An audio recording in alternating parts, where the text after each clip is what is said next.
In episode 13, Wendy tries to check herself into the mental institution that she checked Ben into. She thinks that maybe being in there will help keep Jonah and Charlotte close. But when she gets there, the guy tells her that there's just not enough beds. He gives her a list of shrinks that can help her out, but she doesn't need that. She storms out. Marty's not having much of a better day. When he gets to the Missouri Belle, he finds that there's a hostile takeover going on with Ruth and Rachel. With Ruth's record clean, she was able to secure the majority stake in the Missouri Belle. She met with contractors early in the morning to start building her dream house that her and Wyatt talked about years ago. And then she heads over to the Missouri Belle to start dealing with all the paperwork. Marty's very confused as to how this took place, and Ruth is more than happy to fill him in on how she became the boss. But he explains to her that the controlling interest of the casino needs to belong to him so that he can launder money for the Navarro cartel. That's the whole reason why the casino was even built in the first place. The stunt that she's pulling could end up getting him or her killed for that matter. And Ruth chuckles at that and says they're not going to kill you if they haven't done it by now. Marty once again reiterates that this casino is part of a big operation and that it belongs to a drug cartel, but in Ruth's opinion, that's no longer her problem. At the end of the day, the controlling interest of the casino is hers and hers alone. So Marty's going to have to find another way to launder money. It's just that simple. Marty calls Wendy up to give her the bad news, and she takes it about as good as you would expect. She does tell Marty that he's going to have to head to the meeting with Navarro that day by himself. She's got something going on for the gala. The first question that he has is, why have the lieutenants not received the extra money that Marty was supposed to be laundering? Marty doesn't want to reveal to Omar that Ruth took over the casino, so he tells him that he's been dealing with a family emergency and how his father-in-law has been trying to take the kids. While Camilla feels for Marty in that situation, Omar doesn't. He doesn't care. He just wants out. Marty tries to pitch Omar on using the farm and the Big Muddy as ways they can launder the money, but Omar is steadfast that they are to use the Missouri Belle. Marty doesn't want to lie to Omar, but he also doesn't want to get himself killed. So he tells him that it won't be a problem as he tries to figure out what he's going to do. While Marty was meeting with Omar, Wendy was heading to Buddy's mausoleum to grab some more money when she gets a phone call from Jim with surprisingly great news. And boy, did Wendy need this. The rescheduled gala is getting some big fish RSVPing. So much so that another gala canceled their silent auction because they were getting too many regretfully declines. Jim reminds Wendy that if they can pull this off and get this fiscal goal, and this particular group of people get along, then it's game over. The Birds own the Midwest. Wendy is so excited hearing this. She then grabs $2 million and heads over to the Lazy O. Jonah sees his mom pull up, but Wendy doesn't go to Jonah's room. She goes to Nathan's. She tries to pay Nathan off with the $2 million to just get on the highway and leave without the kids. But Nathan says no. Even after Wendy pitches the fact that that $2 million can go a long way with his church and the congregation, for Nathan, it's not about the money. It's about protecting his grandchildren. Now that Wendy knows her dad isn't going to take the money, she starts reminding her dad what a horrible husband and father he was before she takes off. Wendy then heads home and meets up with Marty that night. While Wendy had a so-so day, Marty had a really bad day. After the meeting with Omar, he headed back to the Missouri Belle to try to pitch Ruth on just giving him a sunset period to launder this money. But she wasn't about it. She actually wants to do this thing the right way, the clean way. And she's not going to let Marty and Wendy ruin that for her. He doesn't quite know what to do. Wendy has an idea of just sending a bunch of people in there to launder it, pretending to be gamblers. Marty's suggestion is they just launder the money at the gala. They're going to have all of these big whales donating money, bidding on silent auctions. It's really the best chance they have. But Wendy doesn't want to do that. She doesn't want a chance that the IRS or the FBI investigate the Bird Foundation and find this. If they did, it would all be over. She knows how important image is in that world. Right now, her image is great. She doesn't want to risk losing that. She then turns her attention to the matter of Jonah and Charlotte and says to Marty, you've got to get those kids home, because if you don't do it, I'm going to do it. So the next day, he heads to the Lazy O and has a conversation with Jonah and Charlotte, begging them to come back. Jonah and Charlotte are worried that Marty is just a puppet for their mom, though, and their mom is the big issue. So they're not exactly inclined to take him up on the offer. But as Marty is trying to pitch the kids on staying, Wendy heads to the Missouri Belle to see how the gala setup is going, because even though Ruth still has a controlling interest in the Belle, she is still planning on putting on the gala. That's just good business. And while Wendy is overseeing everything, she runs into Rachel and tells Rachel this place was built for one reason and one reason only, and that is to launder money for Omar Navarro. That makes what you're doing inherently dangerous. I mean, you just got your life together. I don't see this going very well for you. Rachel chuckles at that and tells Wendy, other than this gala, I have no use for you. I mean, I think you are a ruthless, nasty bitch. I think you have no sense of humor or human decency. She then walks off, and the only thing she said that Wendy has a problem with is the lack of sense of humor. But in 4 seasons, you have to agree with Rachel on that one.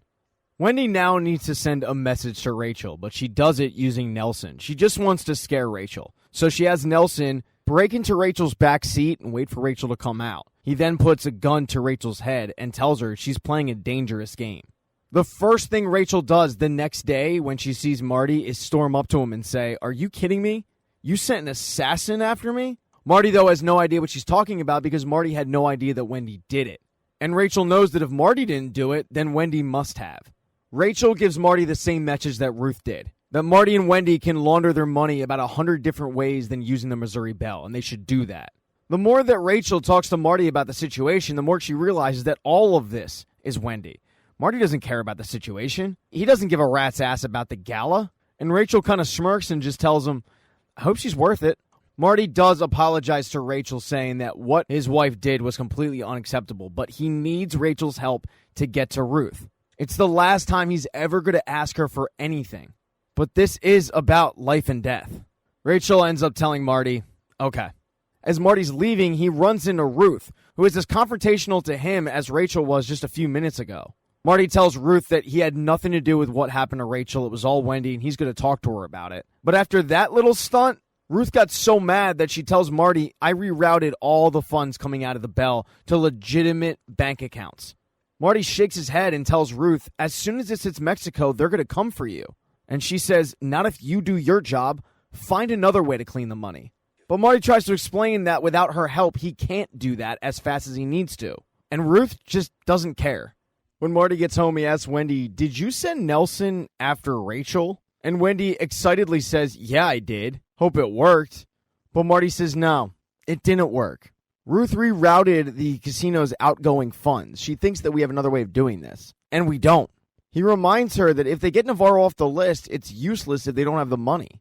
And that's when Wendy reminds Marty that the FBI said if Omar died, they'd be happy to have him run the cartel. She says to Marty, the FBI has already given us the answer. We don't need Navarro. We just give Camilla the whole thing. We tell her everything. Marty thinks this is nuts and that Camilla will end up killing them. But Wendy tells him we make her an offer that's too good of a deal to turn down. Wendy paints the picture that everyone's going to assume that Navarro is running things through Camilla. But in reality, Navarro's dead and Camilla is the head of the cartel. It makes sense. After all the FBI wants is the money for the seizures. And the best part is, Wendy is convinced she can get Camilla on board. So that night, they call a meeting with Camilla and they tell her everything. But Camilla knows that if she's going to run the cartel with the FBI's blessing, this also allows the Birds to play kingmaker with their foundation. So while the Birds try to spin this, that this is good for Camilla, she also knows that this is really good for the Birds. Wendy doesn't deny that, saying that, yeah, they can both have this. Camilla starts talking about family and how the Birds are asking her to kill her own brother. And that's when Wendy says, Camilla, we know. We know you were the one who put the hit on your brother. And keep in mind, we never told him, and we never will. That's because we want to keep you alive. Camilla asks them, what makes you think that I won't kill you now that I know everything? And Marty tells her, because with us, you get the FBI. You'll get to run the cartel, and you'll never be on any most wanted list. Camilla thinks about it and agrees. And the Birds are going to set up a meeting with the FBI and Camilla to go over everything. Camilla has one last request, though. She wants to see Omar, and even though the Birds don't want that, she's insistent. Before the Birds take Camilla to see her brother, or before the meeting with Camilla and the FBI, the next day Wendy meets with Jim to go over Schaefer and the board seats of the Bird Foundation. Because without Navarro, they no longer need Schaefer's pull. Jim tells her that he can fill the board seat quick, and as far as damage control of Schaefer being off the board, it could actually turn to be a positive for the Bird Foundation because it would be the birds saying that they don't want to get into bed with immoral people who are willing to rig elections. Wendy tells them to put a potential list together, and then she gets ready to go escort Camilla to visit Omar. During the meeting with Omar and Camilla, Omar can tell that Camilla is up to something. She starts talking about the past, and that's just fishy to him. It's at that moment that he figures she probably put the hit out on him, so he sets the record straight by saying, "Camilla, I did not kill Javi." When Camilla asks Omar, then who did, Omar says, "I don't know." She then asks him, "Well, who told you Javi died?" And Omar says, "Wendy Bird." As soon as Camilla gets out of the prison, she calls up Marty and asks, "Who killed my son? Because I just got out with Omar and he says he didn't do it." Marty immediately plays dumb, saying he doesn't know, but he'll look into it and try to find out who did. But as Marty was talking to Camilla, Wendy got approached by Father Benitez because Omar wants to talk to her. She then starts talking about her relationship with her father to the priest, and the priest can commiserate because he didn't have a good relationship with his father either. But that's when she hatches an idea. She heads back to the mental institution and tells the person behind the desk that if they don't admit her, she's going to end up killing her father. It's a really good way to get admitted, and it works. She gets a bed. Marty shows up a little while later and asks Wendy, "What are you doing in here?" And she tells him that the whole reason she's in there is to worry the kids. Worry them enough so they don't go to North Carolina. So Marty has to tell the kids. She also tells Marty that she's not leaving there until Jonah and Charlotte are back. So for the time being, it's Marty and Marty alone. It's a pretty crazy day, but it doesn't even compare to the day that Ruth had. They started breaking ground on her brand new house, but she didn't even really have time to enjoy it.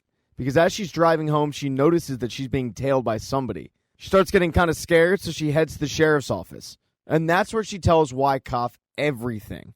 The truth about who killed Wyatt, what happened to that guy, and why the guy in jail is innocent. And the thing is, Ruth knows that the story is so crazy that if Wyckoff tells anybody else, no one's going to believe him. She never once mentions to Wyckoff that she's being followed. And when she gets out of the sheriff's department, she sees that the car is gone.